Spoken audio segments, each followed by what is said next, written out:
வணக்கம். கர்நாடக சங்கீதத்தினுடைய மரபுகளை இசைஞானி இளையராஜாவுடைய வழியில் சுக்கு நூறாக உடைச்செறிஞ்சிருக்காரு கர்நாடக சங்கீத பாடகர் டி.எம். கிருஷ்ணா.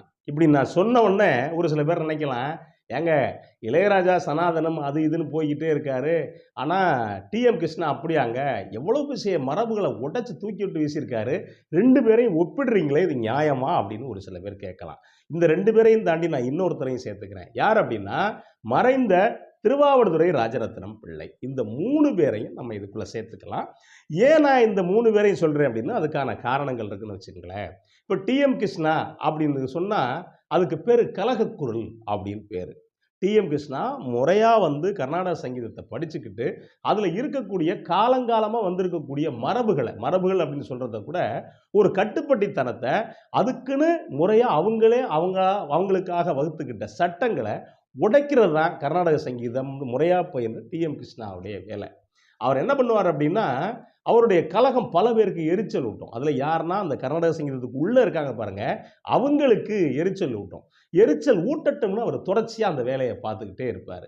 திடீர்னு பார்த்தீங்கன்னா, பக்தி பாடுறதுக்கு பதில் வேற புரட்சிகரமான பாடல்களை கர்நாடக சங்கீதத்தில் பாடுவார். அதுலேயும் ஏற்கனவே ஒரு முறை கேட்டார், ஏண்டா செத்த மாடு தீட்டு அப்படிங்கிற அந்த தோலை கொண்டு உள்ளுக்குள்ளே மிருதங்கம் கட்டி வாசிக்கிறியே, அப்போ மட்டும் உனக்கு தீட்டு இல்லையா அப்படின்னு கேட்பார். அது மட்டும் இல்லை, அவர் இன்னும் ஒரு 10 வருஷம், நான் ஒரு 10 வருஷத்துக்கு முன்னாடியே இந்த மியூசிக் அகாடமியில் பாட மாட்டேன் அப்படின்னு முடிவெடுத்துட்டார். இந்த மார்கழி மாதத்தில் முடிவெடுத்தா, அதுக்கு பிறகு என்ன பண்ணார்னா, திடீர்னு பார்த்தா குப்பத்து பக்கம் போய் பாடுவார், திடீர்னு பார்த்தீங்கன்னா சேரி பக்கம் போய் பாடுவார். ஏன் அப்படின்னா, இந்த இசை அப்படிங்கிறது என்ன ஒரு குறிப்பிட்ட பேருக்கு சொத்தா? அப்போ கர்நாடக சங்கீதம் அப்படிங்கிறது பிராமணர்களுக்கு மட்டுமான சொத்தா? அது ஒருத்தருக்குமான சொத்தா இருக்கக்கூடாது. மொத்த மக்களுக்கான சொத்தா, அது மொத்த மக்களுக்கான இசையா பரவி கிடக்கணும், விரவி கிடக்கணும் அப்படின்னு சொல்லி பல வகையான கலகக்குரல் எழுப்பிக்கிட்டே இருந்தார். டி.எம். கிருஷ்ணாவை கண்டாவே பல கர்நாடக சங்கீத பாடல்களுக்கு பிடிக்காது. காரணம் என்னன்னா, அவருடைய கலகக்குரல். அவர் கேட்கறது நியாயமா இருக்குமானா, கண்டிப்பா நியாயமா இருக்கும். அதுலயும் குறிப்பா இவங்கள பத்தி எம்.எஸ். சுப்புலட்சுமியை பற்றி ஒரு கட்டுரை எழுதியிருந்தாரு. இங்க பிராமண சமூகம் இவங்க எம்.எஸ். சுப்புலட்சுமியை பழி வாங்கிருச்சு அப்படிங்கிற வகையில் அந்த கட்டுரை இருந்துச்சு. அதே எம்.எஸ். சுப்புலட்சுமி பேரில் இவருக்கு ஒரு விருது அறிவிச்சாங்க. அந்த விருது அவருக்கு கொடுக்கக்கூடாது அப்படின்னு சமீபத்தில் பெரிய கலகங்கள்லாம் ஏற்பட்டுச்சு. ஆனால் டி.எம். கிருஷ்ணா அதை பற்றி கவலையே படுறது கிடையாது. இசை மக்களுக்கானது, இதுக்குள்ள ஏன் சாதி பார்க்குற அப்படின்னு சொல்லி பேசுவார்.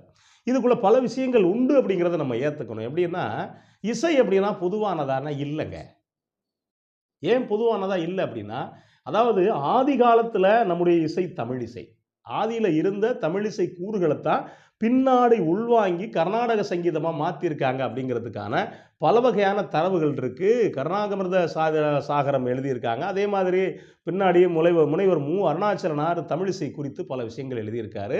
இந்த தமிழிசையைத்தான் வேறு வகையில் எழுதியிருக்காங்க. நான் ஒரு உதாரணத்துக்கு சொல்லணும் அப்படின்னா, இப்போ நம்ம பூபாலம் அப்படிங்கிற ராகம் அப்படின்னா, ஏற்கனவே தமிழில் புறநீர்மை பண் அப்படிங்கிற வகையில் இருக்குது. அப்போ அந்த தமிழிசையை கீழே போட்டு மிதிச்சுட்டு அதுக்கு பின்னாடி கர்நாடக சங்கீதமாக மாற்றுறாங்க. இது ஒரு குறிப்பிட்ட சாதிக்கான விஷயமா மாறுது. அதே நேரத்தில் அது மட்டும்தான் இசையா இங்கே அப்படின்னா, காலங்காலமாக வேறு கூறுகள் இருக்குது. குறிப்பாக நீங்கள் கிராமிய இசை இருக்குது. கிராமிய இசையில் மக்கள் உழவு செய்யும்போது, வேலை செய்யும்போது அந்த மக்கள் பாடக்கூடிய இசை, அதுக்குள்ள இசை கிடையாது. பாடல்கள், கலைகள். அதையும் தாண்டி கிராமத்தில் நிகழ்த்தக்கூடிய நிகழ்த்து கலைகள், நீங்கள் கரகாட்டத்தை எடுத்துக்கங்க, ஒயிலாட்டத்துக்கு எடுத்துங்க, காவடி ஆட்டம் எடுத்துக்கங்க. அதே மாதிரி நீங்கள் மேடைகளில் நடக்கக்கூடிய மேடை நாடகங்கள், இதுக்குள்ளெல்லாம் இசை வரும். இந்த இசைக்கும் இந்த கர்நாடக இசைக்கும் தொடர்பு இருக்காது. அது கேட்கறது ஒரு குறிப்பிட்ட சமுதாயத்தை சேர்ந்தவங்க தான் கேட்பாங்க. யார் கேட்பாங்க அப்படின்னா, பெரிய அந்த காலகட்டத்தில் பெரிய நிலச்சுவார்ந்தார்கள் கேட்பாங்க, மன்னர் வழியில் வந்தவங்க கேட்பாங்க, அதையும் தாண்டி பிராமணர்கள் கேட்பாங்க. இந்த கர்நாடக சங்கீதத்தை பாடுறது யார் அப்படின்னா பிராமணர்கள் தான். இப்படி ஒவ்வொரு இசைக்கும் ஒரு சாதி, ஒவ்வொரு இசைக்கும் ஒரு வகை இருந்துச்சுன்னு வச்சுக்கங்களேன். இப்போ இந்த காலகட்டத்தில் தான் இதை உடைக்கிறதுக்கான ஏற்பாடை டி.எம். கிருஷ்ணா பண்ணுறாரு. அதுலேயும் குறிப்பாக, நான் 10 வருஷம் பாடுறதில்ல, 10 வருஷமாக பாட மாட்டேன் இதில் மியூசிக் அகாடமியில் அப்படின்னு சொன்னவர், இந்த முறை அது எப்போ பாடியிருக்கார் அப்படின்னா, இந்த கடந்த முந்தானேத்து கிறிஸ்துமஸ் அன்னைக்கு 25ஆம் தேதி பாடியிருக்கார். அவர் பாட வந்திருக்கார் அப்படின்னா, கட்டுக்கடங்காத கூட்டம்.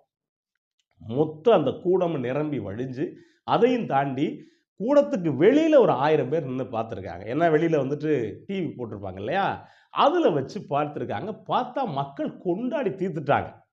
இவர் பாடி முடிச்ச பிறகு அந்த அகாடமியுடைய நிறுவனர் வந்து கைய புடிச்சு, கட்டி புடிச்சு தழுதழுத்திருக்காரு. இப்போ அந்த அளவுக்கு டி.எம். கிருஷ்ணா என்ன பண்ணியிருக்காரு?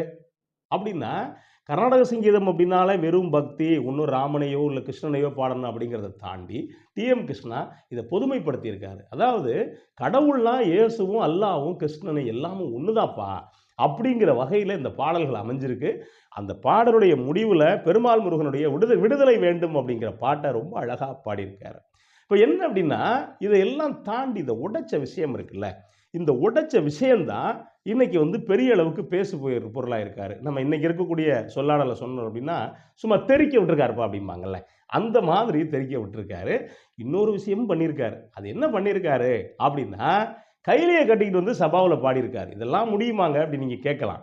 அதுதான் பேசு பொருளா இருக்கு. காலங்காலமா என்ன மரபு இருக்கோ, அந்த மரப ஒருத்தர் உடைக்கிறார் அப்படின்னா, அது வந்து பேசு பொருளா இருக்கும்.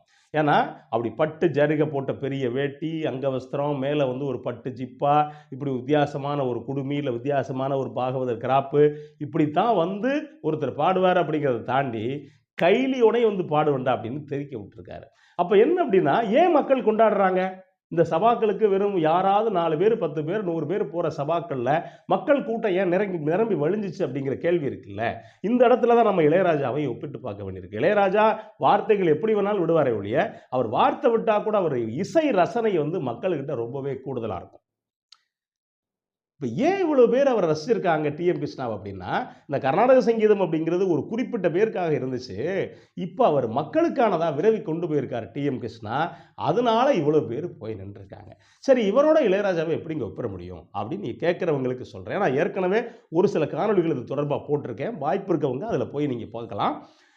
ஏன் இசைஞானி இளையராஜாவ இதுக்குள்ள நான் சொல்றேன் அப்படின்னா, இசைஞானி இளையராஜாவ பொறுத்தவரைக்கும் அவருடைய பேச்சுக்குள்ள நீங்க சனாதனம் தொக்கி இருக்கலாம்.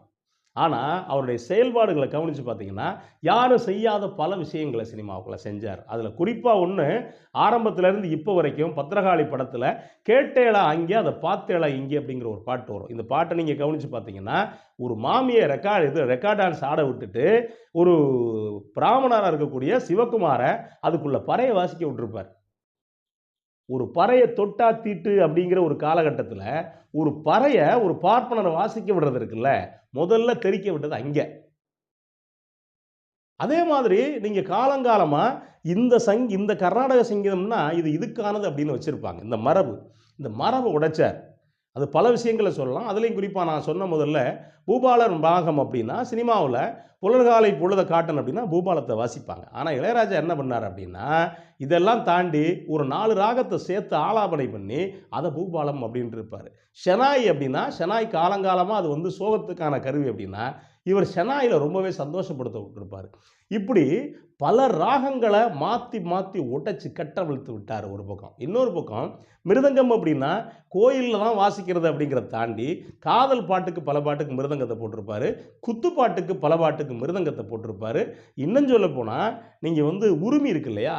உருமிய கொண்டு வந்துட்டு, அப்படியே வந்து காதல் பாட்டுகள வச்சிருப்பாரு. இது குறித்து பேசுறது அப்படின்னா, ஒரு 1000 விஷயங்கள் பேசலாம். அவருடைய வழிபாட்டு முறையில அந்த சனாதன முறை தொக்கி இருக்கலாமே தவிர, இசைஞானி இளையராஜாவ பொறுத்தவரைக்கும், இசையில அவர் மிகப்பெரிய புரட்சியாளர். யாரு என்ன சொன்னாலும், அவர் இசையில நீங்க சமரசமே படுத்திக்க முடியாது. பல புரட்சிகள செஞ்சவர். அவர் சினிமாவுக்குள்ள பண்ணாரு அப்படின்னா, இவர் இந்த பக்கம் கர்நாடக சங்கீதத்தில பண்ணிக்கிட்டு இருக்காரு டி.எம். கிருஷ்ணா. இன்னொருத்தர நான் யார சொன்னேன் அப்படின்னா, திருவாவடுதுறை ராஜரத்தினம் பிள்ளை.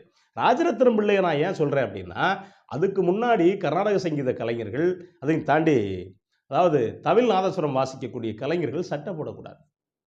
அவங்க ஒரு துண்டு வச்சிருப்பாங்க. அந்த துண்ட இடுப்புல கட்டிக்கிட்டு தான் அவங்க வாசிக்கணும்.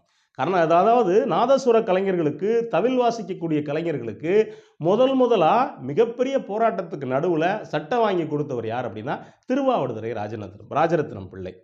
அதுக்கு பிறகு தான் நீங்க பல பேர் வந்து சட்டை போட ஆரம்பிச்சாங்க. ராஜரத்தினம் பிள்ளைகிட்ட இருக்கக்கூடிய அந்த கலை வித்யா கருவம்னு சொல்லுவாங்கல்ல, அது வந்து ரொம்ப கூடுதலா இருக்கும். அப்ப நீங்க கவனிச்சு பார்த்தீங்கன்னா, ஒரு கலைஞன் அந்த கலை தொடர்பா காலங்காலமா மக்களுக்கிட்ட கொண்டு போய் சேர்க்கிறதுக்கு எத்தனையோ கலைஞர்கள் போராடுறாங்க.